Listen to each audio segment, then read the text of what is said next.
What's going on, YouTube? It's Ray from Philly here on this Thursday night, March 14th, and this is episode number 9 for Ray from Philly's Top 10. This time we're doing an episode on the top 10 rookie cards of the 1990s. This should be a lot of fun. There's a lot better cards in the 1990s than I originally thought. So there's some really good, great investment cards in here that you should be taking a look at. So let's get started. We're going to start basically right from the bottom at number 10. Starting at number 10 is the 1997 Bowman Chrome ADRIAN BELTRE. Let's kind of move that up. This is a great card. BELTRE just announced his retirement before this season's over. He's definitely a surefire first ballot Hall of Famer. Played for a couple of teams. The Dodgers, ended his career with the Texas Rangers. Has over 3,000 hits. Great player. Highly recommend you look into this card. That's coming in at number 10. Number 9. Classic set from the 1990s. The 1990 Leaf Frank Thomas rookie. This is a fantastic card. Frank Thomas is in the 500 home run club. Also, he's a fantastic player. Great first baseman. All around great hitter, hit for power, hit for average, and it comes from one of the biggest sets of the 1990s, the 1990 Leaf set. So I would highly recommend taking a look at this card. A Gem Mint 10 shouldn't really cost you that much, and it's a shame. I think it's basically an undervalued card. But coming at number 9, the 1990 Leaf Frank Thomas rookie. Number 8, newest Hall of Famer, 1991 Bowman Jim Thome. This guy was a massive slugger, has over 600 career home runs, most of his career with the Cleveland Indians, did play a short stint here in Philadelphia with the Phillies, and then moved on to a couple teams, the White Sox, the Dodgers for a little bit. Just was inducted recently, I think in 2018, to the Baseball Hall of Fame. Great card. This card I picked up when he was in the Future Hall of Fame set registry.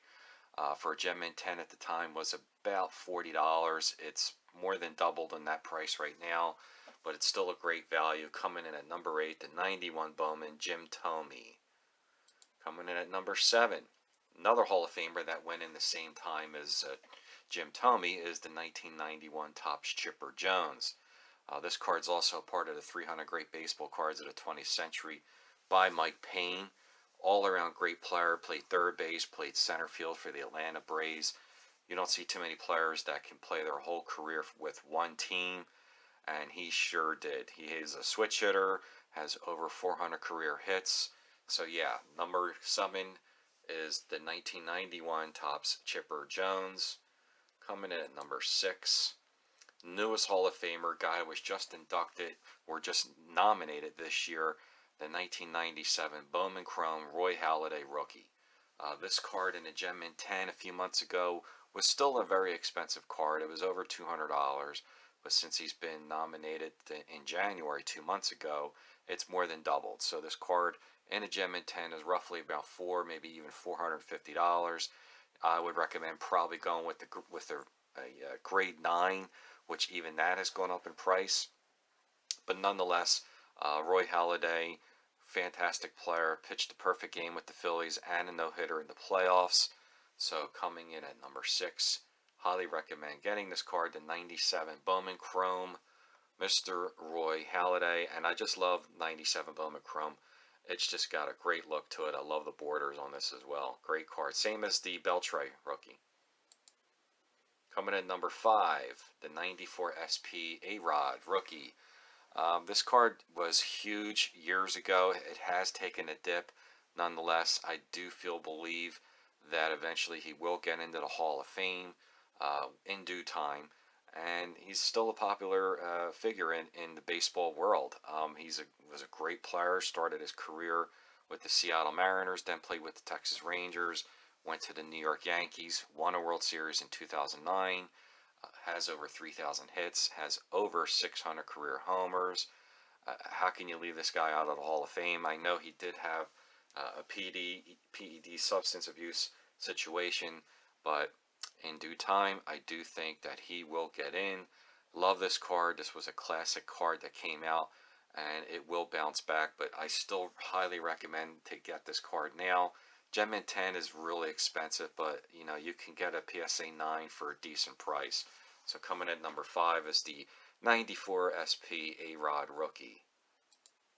Number 4, 1995 Bowman's Best, Vladimir Guerrero.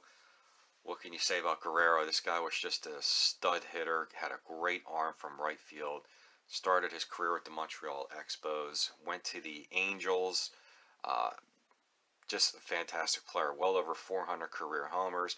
Didn't get in on the first ballot, but definitely made it in on the second year of his ballot. And he was just an awesome player. Let's see if his son can continue the tradition. But Vladimir Guerrero was just an awesome player. 5-tool player, could hit for power, can hit for average, great speed, great arm, could field, can do it all. I have a PSA 9, and that card is roughly about $100 in a PSA 9.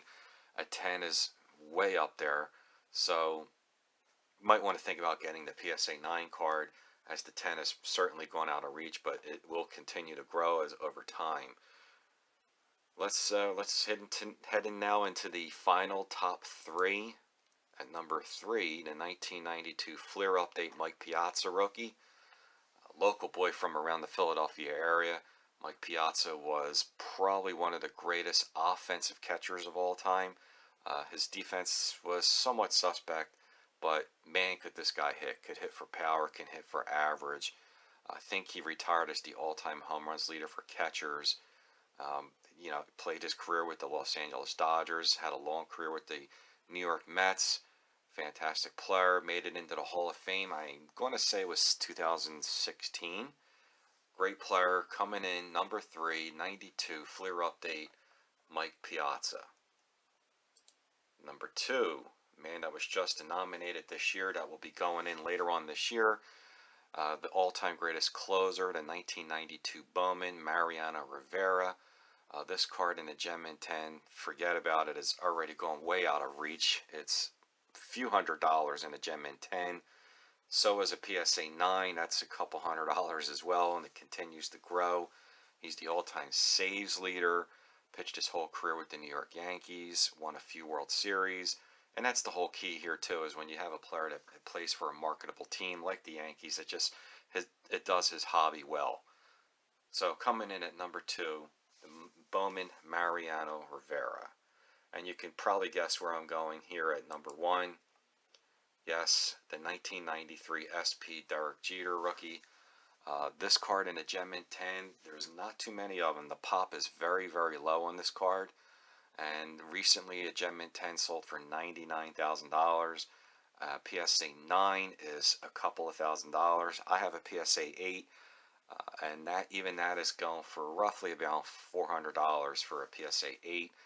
It's really tough because of the foil background. You can see marks on it. It's very, very difficult to get this card in the Gem Mint 10. But he's going to go in next year in 2020 as his first year of eligibility. He could be the second player after Mariano Rivera to get 100%, and I surely think he will reach 100%. If Rivera got 100%, this guy will get 100%. Alright, so there you have it, guys. Hope you enjoyed this episode. I had a lot of fun doing it. There was a lot more cards that I left off the list, like the Pudge Rodriguez rookie and 91 Ultra update, the 91 Ultra update, Mike Mussina rookie, the Jeff Bagwell rookie, and I'm sure there's a few other ones out there that people will recommend. But I felt like these were the 10 biggest cards of the 1990s. Alright guys, so I appreciate all your likes and comments. Stay tuned for tomorrow night, Friday night. I'll have a big graded rookie card that will fit into the PSA Post-War Rookie Hall of Fame set. Take care, guys. I will talk to you soon, and make sure you do what I always say. Yeah, have fun with it. Take care.